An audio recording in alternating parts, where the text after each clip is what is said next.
হাদিসে এসেছে শেষ জামানায় মানুষ কোরআনকে পরিত্যাগ করবে। মানুষ কোরআন খুলে দেখার সময় পাবে না। সারাদিন অনেক কিছু পড়বে, কোরআন খুলে গবেষণা করার সময় হবে না। দেখেন আপনার বাসায় কোরআন পড়ে আছে, সেই যে বাপ মারা গেছে ওই দিন খুলছিলেন, এখনও ওই ঘরেই পড়ে আছে। দেখেন, মিথ্যা কথা বলি নাকি আমি?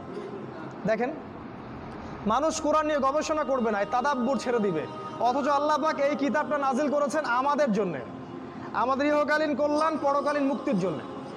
এমন কোনো বিষয় নাই যেটা আল্লাহ কোরআন এবং হাদিসে বলেন নাই। প্রত্যেকটা বিষয়ে, কেমনে খাবেন, কেমনে ঘুমাবেন, কিভাবে ইবাদত করবেন, কিভাবে দেশ চালাবেন, কেমন করে মুআমালাত করবেন, কেমন করে ব্যবসা করবেন, কিভাবে আপনি অর্থনীতি চালাবেন, প্রতিটা বিষয়ে আপনার কোরআন এবং সুন্নাহ আছে। এটা খুলে দেখার সময় হচ্ছে না, তাহলে হেদায়েত নিবে কিভাবে? বিশ্বাস করেন, কিয়ামতের আগে একদিন, এক রাতের মধ্যে এই কোরআনের সব পাতাগুলো আল্লাহ তুলে নেবেন আসমানে।